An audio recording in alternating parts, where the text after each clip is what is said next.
Hello there, I'm trying to get my music right. Sorry. Oh boy. You caught me. Putting this thing together every Thursday night. It's not a big deal, but sometimes I get a little off. I'm Carlton Pearson. Glad that you've tuned in and that you're paying attention to Streaming Consciousness tonight, where we try to stretch the consciousness or expand the consciousness and stretch your thinking and ask you to reconsider some things about your life and where you're going with your life and what your purpose on the planet is here based on your own estimations, and to do some deep inner work, detoxifying, purging yourself, if you will, rethinking, reconcerting what you believe, why you believe it, how those beliefs add to or subtract from the quality of your life. I'll say later when we talk tonight that experience is not only what happens to you or to us, it's what we do with what happens to us. We're going to talk about joy and what it means. I posted something this morning that really got a wonderful response from people. And I want us to talk about joy and contentment and happiness and what that means and when it comes.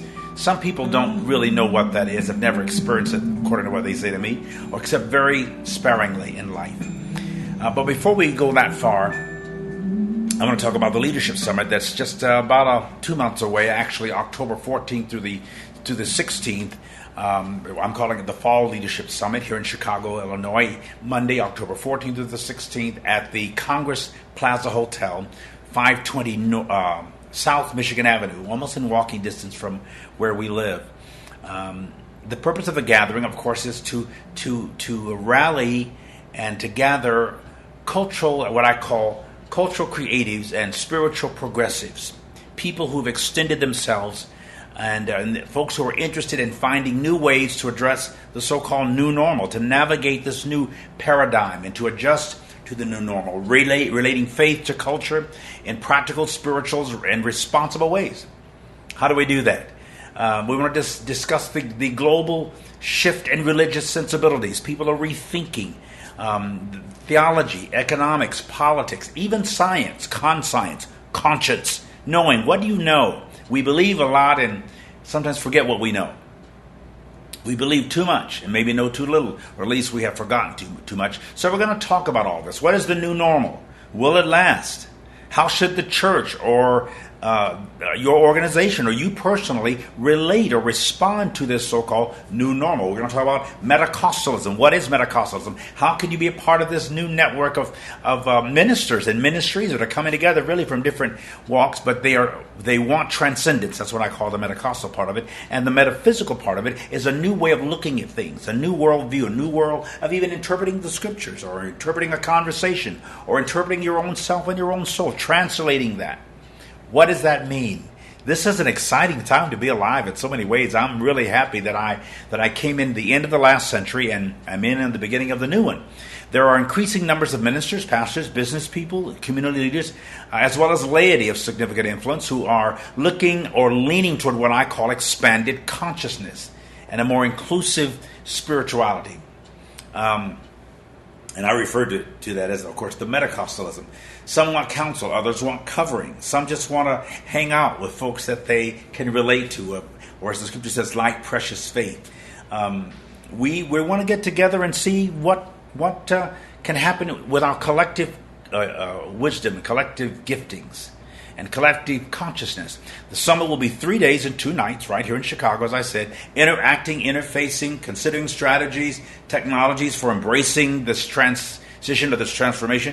And nobody should wear ties and suits, and we're going to be all laid back, very casual, we'll have fun. I'm going to have Q&As every day. The opening night will be a sort of a mixture when we'll exchange names and who we are and where we're from, and everybody will sort of talk. And we're expecting, a semi-small crowd, anywhere from 25 to 100 pastors and leaders in different groups. But you're going to love it. It's the cozy Congress Hotel, unless you choose another hotel here in the city. The registration fee is $150. That includes summit meals and all materials. Monday night opening session, this mixture that I'm talking about. No big name speakers. I want to hear from you. I want to know what you think. I want to hear your questions. I want to entertain them.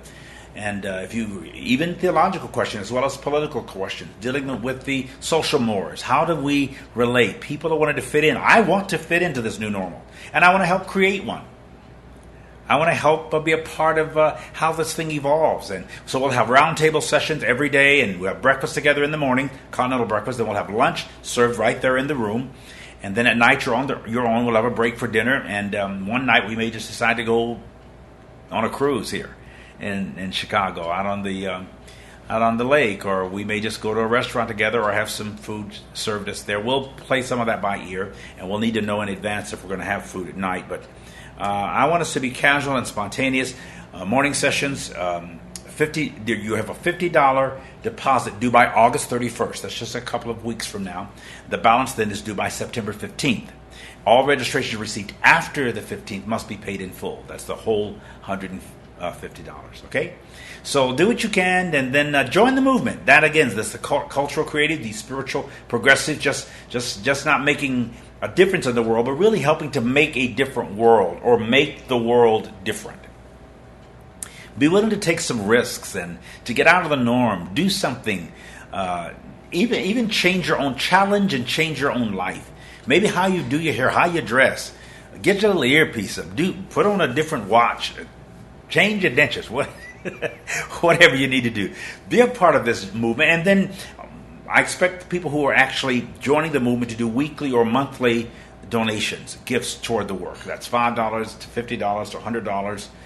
Your business can do a certain amount. Your ministry or church may want to tithe or give a tithe of a tithe to what we're doing here, because we're starting something different. I've always been sort of a frontiersman, a pioneer. In all my 42 years of ordained ministry, I've always been a starter.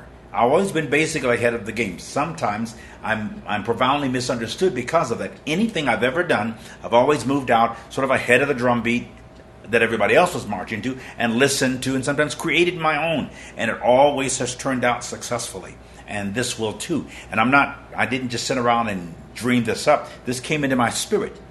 I believe from God or the universe, or however you want to term it. I believe there was a shift in my mind that is important to a lot of people. And finally, Israel 2014, October, a year from now, 2014, it'll be the first ever radically inclusive peace tour in the Holy Land. We will visit all Abrahamic faiths, that's Judaism, Christianity, and Islam's holy spots, and have discussions about what that means. Panel discussions every night. We'll meet with the Jewish rabbis, with imams from the Muslim faith, Druze. We'll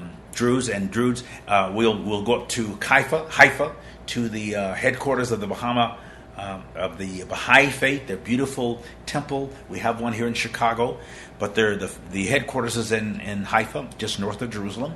We're going to go there, where we'll be by the Mediterranean Sea, the Sea of Galilee. If you want to be baptized in the River Jordan, we'll do that as well. We're going to do a lot of wonderful things. Ron Wexler just got back from Israel. In fact, I owe him a phone call tomorrow to talk about. He's actually an advisor to the Prime Minister of Israel. And he's done all my tours, the last 3 or 4 Holy Land tours over the last 20 years. He's a great man. So you want to be a part of that. He's going to have some wonderful, wonderful times. As I mentioned last week, I've been invited along with David Alt in Atlanta, and you would know D.E. Pauk, one of my sons in ministry, one of very different. The 3 of us have been invited to Czechoslovakia, to Prague, the city of 1,000 steeples with 97% atheism. Can you believe that? We're going to do a trade show where we're going to be on the main stage, and we're going to be able to address these people about self-actualization, things like the power of attraction, creating in consciousness your own reality. They don't want dogma. They don't want doctrine. They don't want religion at all. They're either atheists or agnostics. But we've been invited, and we've actually planted a church. D.E. went over and planted a church, installed a minister there who asked him to. Out of a Pentecostal background, he's now into expanded consciousness, radical inclusion, and a powerful businessman. And some people in media have invited us to come, the 3. And Brandy's going along. She's going to sing. We're going to have a great time. This thing is moving. This thing is spreading. And so I want you to be a part of it. I need your support. I'm telling you every week. Some of you're very few people of the thousands who listen, not even a solid 100 support. I know you think thousands are pouring, but it isn't. because you may not be doing what you can. And no gift is too small, of course, none is too large.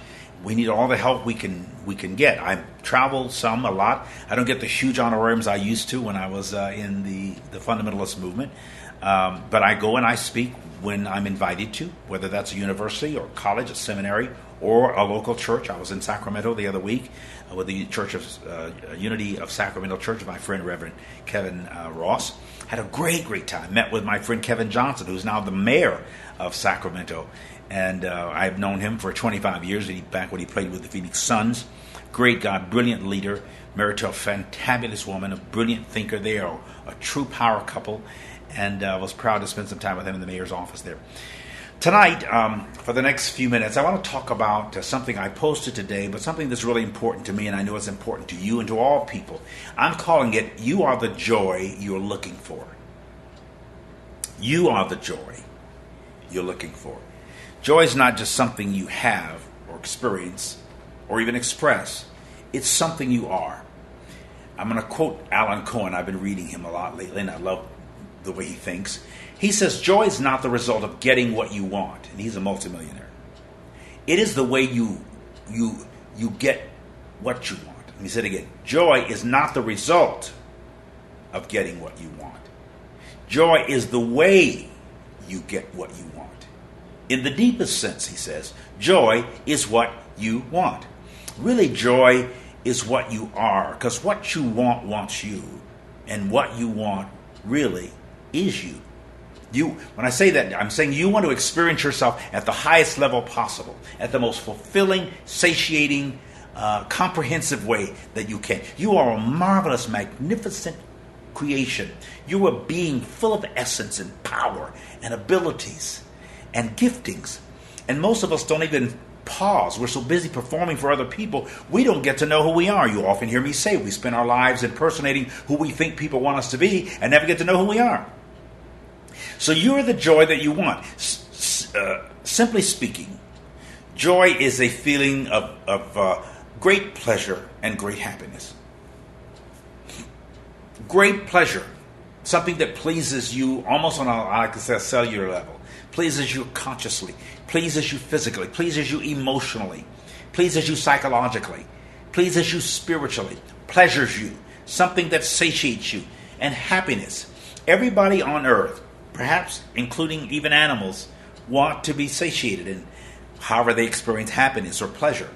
That's common. We're all just supposedly a higher grade of animals, but we want it, and everybody wants it. How often, though, if ever, do you really experience pleasure and happiness? Pleasing and being pleased is heaven on earth, right? Even if what pleases you most is pleasing others or pleasing somebody else, it's still heaven on earth.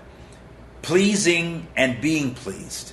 It's like the intimacy between folks who are physically and sexually intimate. Pleasing and being pleased. It's like being with somebody intellectually pleasuring you, and you are pleasuring them. It's like playing music with somebody, or playing tennis with somebody, or golf, or fishing. And you're pleasing them in your company, and you're pleased that you're pleasing them, and they're pleased to be pleased and pleased at pleasing you. That is powerful. That is a privilege that I think all human beings have as a birthright. But we've not experienced it because for some reason we've told ourselves that we don't deserve it or that it's not possible. And I believe it is. And I believe the more we speak it and think it and believe it and imagine it, the more we will realize it, the more it will manifest in our lives. We gotta start talking about it so much more, and visualizing it, mapping it out for our own selves and our own souls. How often is what you perceive as joy experienced for an extended period of time? You know, most folks have little tidbits of it here and there, but how often can you say, I just had a year of absolute, almost complete joy and satiation. I was so fulfilled. Is joy really an experience or just a temporary and occasional feeling? That's important to ask yourselves. Is it just a feeling that you have occasionally, or is it an experience, or both? The sensation of touching or being touched by a particular thing. That's what feeling is. The sensation of touched or being touched, moving or being moved, pleasing or being pleased, pleasuring or being pleasured. We expect that when we go to church. I actually expect it when I go to a movie. If you go to a sports game or to see a particular show on Broadway or in the theater like that, I like for my presence and my audience's presence pleasures me when I'm on the stage, when I'm ministering. I used to say when I was on the road, they'd announce that I was coming to town, and all these folks would come because they heard I was coming, and I would say, well, I know that you came because you heard I was coming, but I came because I heard you'd be here. I heard the crowd would come. I heard the people would come, and I wanted to be there. I was excited to get on the plane. Still am.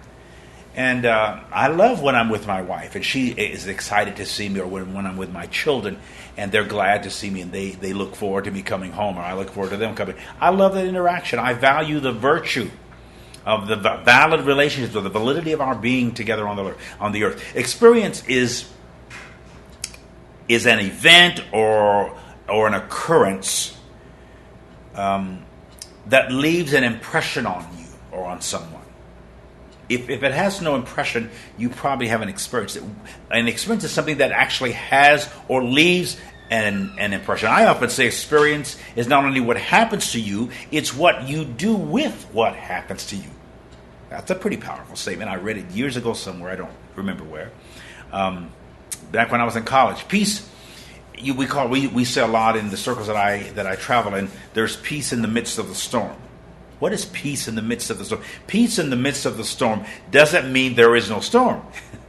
It just means that you're not being defeated or destroyed by that storm. It doesn't mean you're not affected by whatever the experience is. It just means you're not infected or defected by it.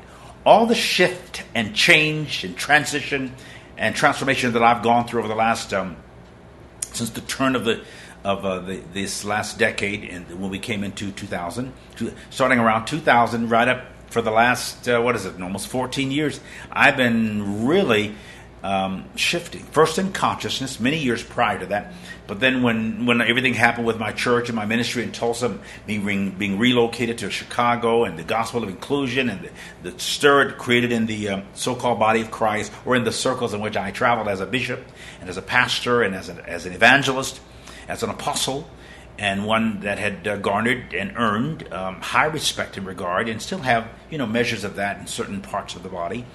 But I had worked hard to build what I built.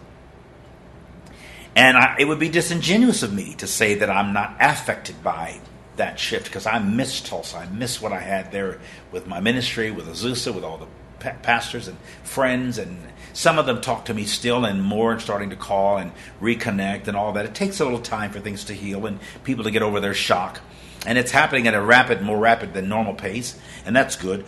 But I still missed it, and I remember that it would be disingenuous of me to say that I was not affected by that, but I wasn't infected or defected by it. I've suffered some losses. I mean, I never expected at this age to be where I am. I thought I'd be very secure and have everything in place, and we, as I did prior to that. But it has cost me to make this shift, and it may cost you too.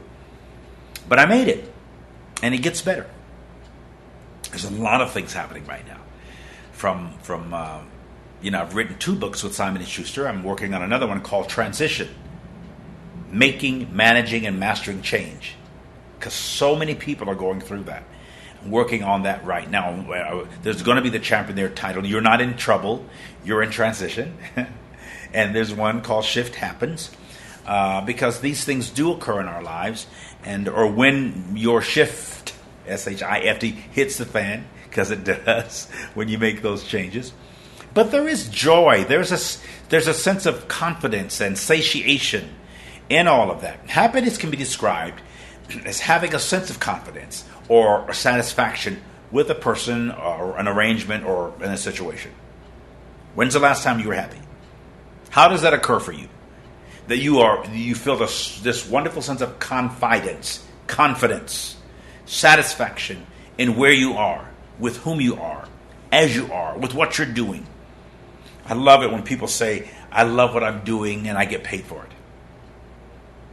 And I said that for many. I don't get paid as much these days, but I still love what I'm doing. And I'm recreating and rebranding and rebooting myself. Sometimes you hear actors and say, I have the greatest job in the world. And I think of all the years I fasted and prayed and crawled on the floor and did without and sacrificed and surrendered and all that. And for many years, I struggled in all of that to find a place and pace. And once I found my pace and my cadence, I got in it and I stayed in it until I finished what I was intended or assigned to accomplish. Now I'm starting all over again. And it's fascinating. It's new. I was bored. Nothing is worse than for you to be a chef, cook these wonderful meals, and never enjoy them. Everybody enjoys them but you. I was at that place in my life where I was doing so much and creating so much, and there weren't a lot of complaints. People loved what we did and what we offered. They didn't even know who I was. Neither did I think they really cared. And that's not a contradiction. That's not a complaint, and it's not a criticism. It's an observation. People loved me for what I did and rarely knew who I really was inwardly. And maybe I didn't either. I was so busy performing. Many people are. And you tell yourself you're enjoying it, but you have to say, wait a minute, do I like this? Are we having fun yet? Are we happy? Now, I don't know that there's a such thing as just straight line happiness when you never have any little crooks in the road or curves in the road or bumps or potholes or whatever in your life. That would get kind of boring. In fact, you enjoy the high times when you've been through the low times, and you enjoy the hot times when you've been through the cold times, and that's life. So I'm not suggesting that it should always be this giddy happiness. But when I say happiness, I mean self-fulfillment, self-actualization, self-elation, self-excavation, interrogation, if you will, investigation, when you're probing who you are and unfolding and taking layers off and doing spring cleaning and summer cleaning and winter cleaning and fall cleaning, just finding out who you are, because you are so magnificent. You are so fantastic. You're complex. You're intricate. You're neatly carved out and created in the image and likeness of divinity. Who is that? That's wonderful you. So how does this sense of confidence and satisfaction affect you? How does it occur for you? When, how, and even why is it important? If it is important to you, how do you define satisfaction? How do you define stability and confidence, being grounded and strong, stable? If there is an alternative to happiness, what is it? Does it mean unhappiness? If you're not happy most of the time, does that mean you're unhappy or less happy most of the time? And how is that affecting your life? Do you have a habit of being unhappy or just not happy? When I say not happy, not feeling confident, not feeling satisfied or satiated or full or fulfilled. That's only you can answer that question. I'm putting it out there so you can start asking and planning to live more deliberately, more intentionally, to live on purpose with purpose. I like the concept of the purpose-driven life. And it's not really just it's a purposeful excursion in life. I like ambition, I like energy, I like certain aspects of ego because it's very motivational for people. The ego and the testosterone of your soul. We all have it, and we all need it. I think we're designed to have it, or we wouldn't do anything. We would just be flatlined.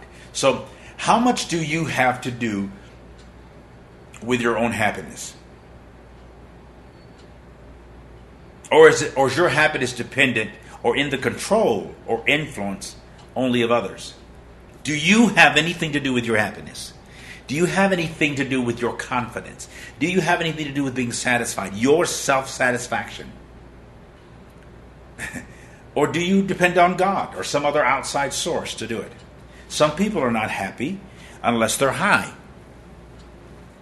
or having a glass of wine, or smoking a joint, or eating a big piece of chocolate cake. Gouging or gorging, or just having food.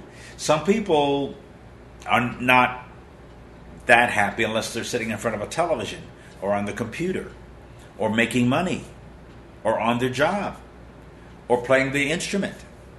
And I'm not faulting any of that. Whatever makes you happy. If you taking good long walks along the river.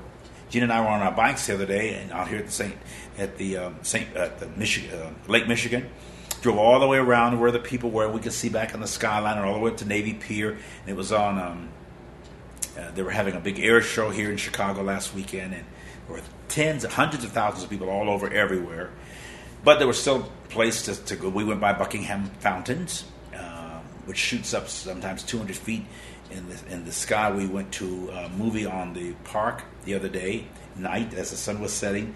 They actually do that once a week on Thursdays. The the Charter One Bank right here in Oklahoma has a free movie, and there were hundreds of people. Somebody invited us. I'd never been before, and there probably were 200 people, maybe 3, just sitting out on lawn chairs and blankets watching a movie. And it was a beautiful night, full moon, and just a nice breeze. And I embraced the nature, and nature embraced me, and I felt tremendous joy. Gina wasn't able to go. She came later. Majesty, my daughter, was there with me, and she just kind of laid on the floor and dozed off because they were showing the Son of Frankenstein or something. But anyway, I wasn't that interested in the movie, but I was interested in the atmosphere. And people were having wine, and someone was having too much and drinking all of it and laughing when it wasn't time to laugh and making too much commentary. But I was able to dismiss all that and still command myself to have joy. It's kind of like, do we want food, or do we want the feeling that we have when we eat? And then what about nutrition? What's the difference in needing to be nurtured or to have a nutritional value in the food and just having an appetite? Just wanting, like I want a banana split tonight. I actually asked mine. I don't have them often. A couple times in the summertime I'll have a banana split. This is going to be the 3rd time tonight. But I hadn't had one in a while, and I thought about one was we were walking past Baskin Robbins. That's the only really good ice cream. Chicago didn't have the kind of ice cream we had in Oklahoma, except for 31 flavors, in my opinion. So and there's one around the corner from where we live. And I wish it wasn't that close because the Lord keeps telling me to go around and get some. But I have a banana split, and I love them with the vanilla and the strawberry and the chocolate ice cream, and the caramel and strawberry, and then the nuts and all that other stuff. Delicious. Too many calories. I'm not overweight, and I don't overdo it, but I like it. Now, there's a certain amount of joy I have in eating in fact, we all 3 eat out of it. I love it when someone eats it with me after I'm almost full of it. Then I want somebody else to eat it with me. But it's fun. I like having fun. That's and I made this several years ago, one of the things at the very top of my list. I want to have fun. I enjoy being funny. I enjoy funny people. It doesn't take much to make me laugh. I enjoy watching in fact, Gina and I every night watch Jimmy Kimmel when we go to sleep, or Jay Leno or David Letterman. Usually Jimmy Kimmel. He's just so funny and so natural at it, and I enjoy that. So I enjoy humor a lot. I make it all the time. I think of funny things. I think about my grandfather or my aunt. They're all transitioned, and people that were sweet and funny to me, and all the old saints that I grew up with, and some of them had little run-over shoes and crooked wigs and runs in their stockings and big old oversized dentures or no teeth at all. I mean, all that stuff, and I'm not making fun of it, and yet it was funny. I loved them. They were my aunts and uncles and grandparents and godparents and people I hung out with. And I cherished that. And there was nothing irreverent about the way I enjoyed and was amused by it. These are ways that you can have fun. These are ways that you can experience joy by experiencing yourself. Is it the food we eat, or is it the feeling that eating does? You have to decide that yourself. Both are. Some people confuse or mistake the experience for what caused it, or for what it caused. Again, some people mistake or get confused They confuse the experience with what caused the experience, or what the experience caused. Cause and effect. What was the result? It's some of that happens spontaneously, it happens randomly, and it always should. But then there are ways and times when it should be deliberate, intentional, and a part habitually of the way you live, of the way you express yourself, of the way you think, of the modality to which you are committed and maybe even assigned. It's like the difference between the symptom and the source. The symptom is a sign of the existence of something, of something. It's the Greek word symptoma, and it translates chance. Life is not a matter of chance. Life is a matter of choice, but it can be a matter of chance, symptomatic, if you don't live deliberately, if you don't live on purpose, if you don't live your power of intention. And I think that's a book by Wayne Dyer, Power of Intention. And there's one, Power of Now, by Eckhart Tolle. I may have gotten them backwards, but I read both of them, and I love them. But I believe in intentional living as well as spontaneous and random living, so you don't get locked into a straitjacket. Life is, as you experience it more, is it more chance or is it choice? What choices are you making? How are you participating in your life? How are you creating the manifestation you want? Now let me tell you something, and I say this often, I don't think people always get it, but we're not only created beings, we are creative beings. And we are creating now beings. You're constantly creating. Physically you're creating. The bodily fluids, from blood cells to saliva to urine, to sweat glands and to the oils that come out of your body, to the constant reproduction of cells. You have several trillion and you lose about 500 million a day. You're constantly in motion. Your body is seething and with life. So much life. You can be in the deepest sleep and an element of unconsciousness, but every cell is conscious. Every atom, every neutron in you is alive, and alert, every proton. Everything in you is alive and is conscious and is intelligent. Beyond your mind and your brain, your body, your elbows and joints, the 100,000 miles of arteries that are in your body, most of them microscopically see, they're very tiny capillaries. But everything in you is full of intelligence. Everything in you has an agenda, from your liver to your appendix, to your pancreas, your lungs, to your esophagus, to your ears and eardrums and fingernails and toenails and hair follicles. Everything has its own intelligence, has its own purpose. Everything about you is self-aware and alert to its purpose and is functioning. All you do is consciously support it with rest and hydration and nutrition and the energy of thought. You are thriving. And I say this to you and to everybody who listen because it takes a less of the victim consciousness away from you, a lot of the victim consciousness away from you, and replaces you with a sense of authority and authorization, authenticity, your original being, the idea that spawned and sponsored your existence on this planet. Most of us call that God, the universe, time, whatever, ageless innocence, timeless, spaceless, endless innocence and purity and virtue and love and peace and light and illumination and enlightenment. These are powerful. These are virtues that are nature and natural. All you do is nurture them, stroke them, honor them. They're going to do what they're going to do, but cooperate with them. In other words, they are on commission. You give them permission. Cooperate, co-ally with all that is. Even that which seems a little bit confrontive or forceful or something that needs a little bit more attention, like a pain. You know, you might have to shift your position. I'm shifting my position in this chair tonight. I had a little MRI today on my, I have a little nodule on my tiny finger here, and I don't know what it is, whether it's a cyst or a tumor or just a little nodule. But it hurts. It's really painful if I accidentally bump it against it. I didn't know it was there. I didn't pay any attention to it. It started growing and getting larger. Sometimes when I've slept all night and I wake up in the morning and I ball my fist, it's just excruciating pain.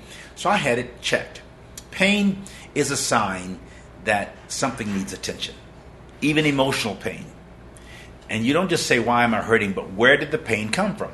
So the doctor said, well, I can't really tell you what it is, and I don't want to stick a needle in it, or I don't want to excise it until I have an MRI. So I had to stick my hand in the MRI. I didn't lay in there like I did when I was at another time I had it done years ago. I had to put my arm in there and I thought it was going to be 15 minutes. It was 40 minutes. I had to sit there with my arm. And if you've ever had an MRI, it can be very intimidating when it's the whole physical body. But my arm got uncomfortable, and I remember how staying in that same position that long became awkward and cumbersome and a nuisance. Staying in any position for an extended period of time can be awkward and cumbersome, and the circulation shifts. So you shift. The circulation will stop, so you shift. In your relationships, on your job, in your spirituality, in your psyche, make the necessary shift to keep the circulation going. Don't be afraid to make the shift. Don't be afraid to make the change. Don't be afraid to adjust and tweak and change. Literally, sometimes it's radical change of position. Sometimes it's literally getting up out of the chair and walking or running or jogging or going to another room of the house or another room of your life. Sometimes it's leaving the building altogether. Taking a walk, going on location, living on location, outside the house, outside the home, even outside the comfort zone. Stay in motion. Seize the moment and the momentum. Keep yourself alert and alive. Not alarmed, just alert and alive and aware and present. Engage. Enroll. Get involved. My wife Gina says, get out of the balconies and the spectator position and get involved with you, with who you are and who you are becoming and who you want to be. Don't leave everything up to chance. Make some choices. I remember I had a girlfriend and I really adored her. We dated for 10 years in college. Sweet as she could be, a little 5'10", 4'10", and just gorgeous. And sweet and spiritual and loved God and loved me. But she didn't have an opinion enough. She would not, I would say, do you want to go to a movie? If you do. Well, okay. Would you like to go to dinner before? Well, what's up to you? Do you want to go to dinner or not? Okay, well, if we go to a movie, what movie would you like to see? Well, just whatever you want to see. Well, if we go to dinner, what restaurant? Well, wherever you... I said, well, look, sweetheart, give me something to look forward to. Give me an opinion. I want to do something that satisfies you. So tell me what you want. You're robbing me of the opportunity to serve you. I know what movie I want to go to. I know where my favorite restaurants. I know what I want to eat. I want to do this for you and for us. And I remember I had to tell her, she was so pliable it got boring. As gorgeous as she was and sweet, and she didn't have enough of an opinion. You need some strength somewhere. So don't leave everything to chance. What is your opinion on some things? What is your choice? What is your preference? What is your decision? Get involved. Enroll. Come to the table. Come up to bat. Come up to plate. Participate. I say often to my staff, I've said this over the years, and to the membership of my church, there are team members and then there are team players. We found out that, and this is pretty consistent across the board, that 18% of the people do about 80% of the giving and 80% of the volunteering. In most churches and organizations, particularly churches, 18%. We got ours up to about 35%. We're doing most of the giving and tithing and, the responses and attending events that we had in the ministry in the church. But generally, if we don't keep it up, it'll slip back down to, nobody has 100%. That I've ever heard of, but it's a good goal too. It's a good standard to put up there. Get involved. Now, source, and I don't want to talk about symptoms for a minute. Let's talk about the source. Where there's fruit, there is root. If you're angry, what's the source of it? If you're hurting, what's the source of it? If you're happy or full of joy, what's the source? If you're overweight, what's the source? If you're underweight, what's the source? not the symptom. If you're happy or unhappy, what's the origin of that? Source is a place, person, or thing from which something comes or can be obtained, or to which it can be traced. What is the source? Where there's fruit, whatever kind, bitter or sweet, there is root, there's a reason. Pay more attention to the source than the symptoms. Don't just treat the symptoms, treat the source. Whether it's joy or sadness, what is the source? Maintain the source. Investigate the source. Excavate the source. Interrogate the source. Locate the source of this. When I went to the doctors, I said about this, this is the symptom, this little growth, if you can see it. But I wanted to know what the source was. If somebody dies, or we say transition, and I said, what do they die of? They say cancer, heart attack, sugar diabetes. Okay, that was the symptom. What's the source of the sugar, the cancer, the high blood pressure? Well, the high blood pressure can lead to a heart attack or hypertension and all that. But what's the source of the source of the source? You got to keep asking questions to get to the bottom, to the rudiment, or to the foundation upon which that thing has built itself in your life. The constant anger, the pain, the anxiety, the frustration, the discontentment. And I'm talking about joy, but sometimes if you really think about it, well, I really am not happy that much. I do my work. I complete my stuff. I do work in the garden. I love working in the garden. I don't have one here, and I didn't have a big one ever. But I would love getting out. I used to love mowing the lawn. I hated pulling weeds when I was a kid. But I like to be close to the earth, especially water, trees, flowers, dirt. Of course, I like the beach more than I do the mountains. But I love the intrigue of the mountains. The mountains are beautiful, big mountain ranges. I fasted in the mountains for days at a time, and on farms. And I love the animals and the livestock, and even if it doesn't smell good. My great aunt and uncle had a farm in the rural part of San Diego, south, about 5 miles north of the Tijuana border, and they had hogs and pigs and chickens and stuff. And I used to walk up to their place and just hang out all day as long as they would let me. And they didn't want us there because kids was doing stuff and asking questions and throwing rocks and tearing up stuff. But I loved being there. I loved watching them sometimes slay and slaughter the pigs or feed them. My uncle had a great big thing in the middle of the yard that he would put the garbage in it and burn it or cook it. So it took something out of it for the hogs. I don't know what it was. But he would stir that stuff up and he would throw loaves of bread and literal garbage for people's trash cans, food. Go by stores where they were throwing stuff away and cook it all. And his hogs would eat that. And then they would slay those hogs once or twice a year, but it was interesting then to just run it through the field. There were tumbleweeds and lizards and trees and mountains. My brother and I would go hiking. That's life. That's joy. And I encourage you to do these kinds of things because they add health to you. They don't only add years to your life, but life to your years. From physical, mental, emotional health. That's very, very powerful. So where there's fruit, I said there's root. Pay more attention to the source than the symptoms. Source is never outside you.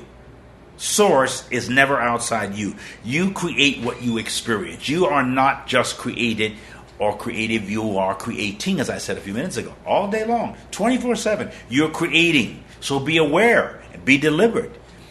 Be intentional as possible with what you create. Some things are automatically created. They're randomly and spontaneously created. Some you have to deal with those as they come. Whether it's the urine, you got to get up and go to the restroom, or other refuge from your body, elimination. You got to respond to your body. Tears, perspiration, saliva, blood, sleep, hunger. You respond to those things. But at the same time, you're creating something all the time. No one is responsible for what you create but you. No one is responsible for what you experience or how you perceive the experience but you. You can perceive it and receive it. You do that automatically, or you can do it intentionally. Consider that. Same is true of all of us on this planet, both individually and collectively. We are responsible for what we create collectively and what we create individually. The beliefs we carry most, or the beliefs we carry most about ourselves, inspire and generate what we create and experience. They're based on what we believe about ourselves. That will reproduce itself in your life. Think about that. Nearly everything you experience, if not everything you experience, somehow you have created that in consciousness because it's what you believe about you. Even physical illness. Sometimes subconsciously, we feel a need to be sick. And we don't realize that we felt that need, and we've invited and invoked sickness or this malady, not always the malignancy, but sometimes even that, into our lives subconsciously. You think you should be punished or deprived or denied or depressed. You got to think about how we create these things. That way you don't put the blame on anybody else, because if you put the blame on somebody else, there's nothing you can do about that. If you don't accept blame, but accept responsibility. If a marriage fails, it may not be your fault, but it is your responsibility. If a business fails, you may not call it your fault, but it is your responsibility. And if it succeeds, it is because of your responsibleness. Stop putting the blame on somebody else and everybody else, because then you're completely out of control and you're a victim. But when you say, I created this, I did this, I am responsible for this, I'm not at fault all the time. A person like me, I'm never at fault, but I'm responsible for whatever happens. And then I own it. I honor it. I embrace it. Living on purpose and with it is the most dynamic personal awareness you can have. Living with purpose and on it, or on purpose, is the most dynamic awareness anybody can have. Embrace your truth. Own your truth. Honor your truth. Whatever that means and whatever it takes to do it. Figure out what it is. When I say truth, that is another way to say truth is embrace your experience. Own the experience. Honor the experience. To me, if you ask me to give you one word to describe truth, because I don't know how to define it really, but I would describe it by saying experience, because truth is as you experience it, and whatever you experience is your truth. And what you experience, you will generally express and expose. It will show. It'll show out. If somebody gets angry or exposes their wrath, it's because that's what they experience. That's how they experience themselves. You're around a person that seems to exude love and groundedness and peace. That is how they experience themselves. They choose to do that. I don't like a lot of trauma and a lot of drama. I like to keep things steady. As the quote-unquote head of this house, and my wife uses that term only when she thinks I'm not, or we're arguing about something. But usually, being a head of the house, is work.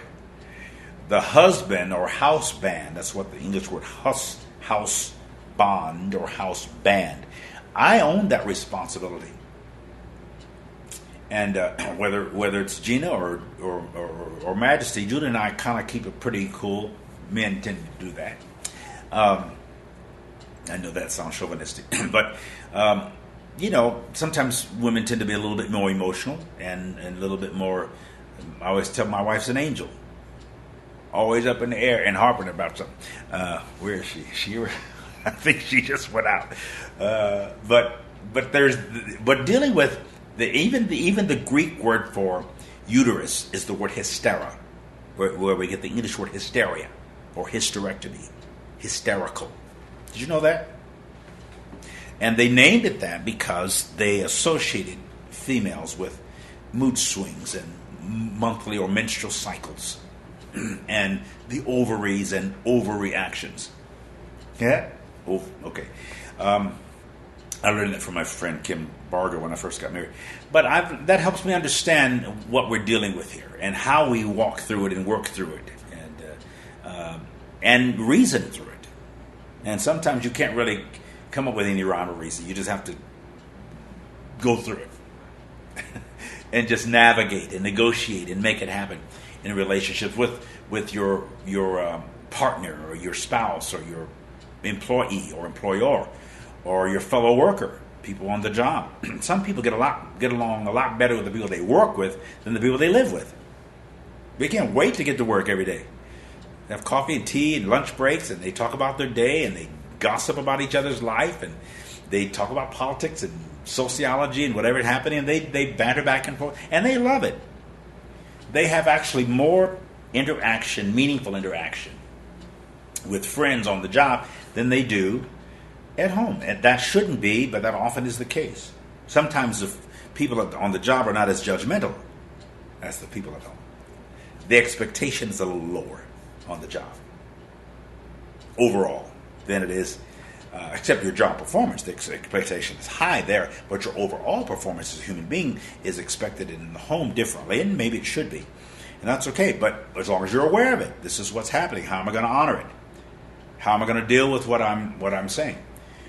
I put something on the posted later this afternoon. A.J. Jacobs, a writer for Esquire magazine, known for his immersing himself in his subjects, and decided to spend 1 year living out the rules of the Bible. He's a non-religious Jew, and boy, the response to that was faster and more, and a little bit more passionate of what I said about joy today, because I posted two things, and I don't have time tonight to get into that, but there was a lot of it triggered people, and some guy that only says something negative about what I post, at least he reads my stuff. He's one of these fundamentalist people. I believe he's sincere, but he's always reading my post and goes to the site and likes to criticize, but at least he's on there. At least he's reading and thinking and questioning and querying, and that's okay. And I don't even mind his often denunciations, because he'll go back to the scripture and say something. And I got change for every one of his dollar bills. Okay, so I don't have a problem. I don't always respond, but I can. And but I want to talk about that later, and on maybe next week, because for some reason when I say something about religion or heaven and hell, the Bible, or sex, those 5 areas, not politics as much, some social issues, some, but if you talk about religion, especially the icons and the sacred cows or taboos like heaven and hell and sexuality, a devil or demon, that kind of thing, it really gets people involved emotionally and passionately, and that's okay. So we're going to talk about that more, and I suppose some of you would have wanted me tonight, but I wanted to talk about this, experiencing yourself on a higher level of satiation, on a higher level of comfort, on a higher level of joy, on a higher level of peace. I believe in all of that, and I want you to experience it. I'm Carlton Pearson, and you're watching Streaming Consciousness today, and I ask for you to join the movement, this shift in consciousness that I talk about, and become weekly or monthly supporters financially, $5, $10, $20, whatever. Some of you just have a recurring thing on our site. It comes in every week or every month, and I deeply, dearly appreciate that. But I need hundreds of you, thousands if you will. And we're not getting those large numbers now, but everybody who listens and watches, even if you watch this 10 weeks after I had spoken, I'm tapping on your mind, on your spirit, and but I need support. I want support. I ask for your cooperation. Let's make this a movement that's going to help not only make a difference in the world, but make the world different. Would you join me? Would you like to be a part? If you haven't already signed up and registered for the conference, the Leadership Summit this fall, in October, do so now, right there on the site. The information, browse the site. The donate button is there somewhere. I think it's on the right side of the screen. And you could take your bank card and just make a gift tonight. What's $5, $10, $20? You don't have to make huge gifts, though I would welcome that. And just say each week, like when you go to church, you give a little offering. Do it each week. I'm not asking for your tithe unless you don't tithe, or you believe in tithe and would like to give 1/10 of your income. You believe in the principle that works. I would receive that. Enter a covenant. Where your heart is, there will your treasure be also. And where your treasure is, there will your heart be. Join with me, okay? Remember the summit in October, the 14th through the 16th. Remember Israel next October 2014. Be a part of that. Go with me. If you've never been to Israel and you want to go, start putting the money in now. It could be a couple $1,000, so you have to save, and maybe you already have it in savings. But let's make this thing happen. Like Johnny Cohen, where I used to pastor the Christ Universal Temple. She wrote a book titled "It Works If You Work It," and I believe that. And it works when you work it and when you walk it. I love you. I believe in you. Thank you for your consciousness. Thank you for loving and believing in me. Thank you for your support. Thank you for listening. Thank you for when you take the posts and share them with your friends. We meet here weekly as we can. Sometimes we don't get to do it. At the Congress Hotel right downtown Chicago. And we're going to be doing that for the next several weeks, as long as we can stay there. 2 o'clock in the afternoon to 3:30 every Sunday, 90 minutes. We didn't do it last Sunday because I was at the Bodhi Temple, the Bodhi Center up north with my friend Mark Anthony Lord. And sometimes I'm traveling on the road. I'll be in Atlanta and New York and Tulsa and Houston this month or this fall, and a few other places. But my wife is here, or one of the other speakers in our house share. But if you'd like to be with us, I'd love to have you. Email me at cdp@bishoppearson.com, cdp@bishoppearson.com, or ask Bishop Pearson questions and pass the word on. Let's get involved, okay? Love you, bless you, peace and blessing and prosperity on you, for you, and as you. Thanks for tonight. I love you dearly.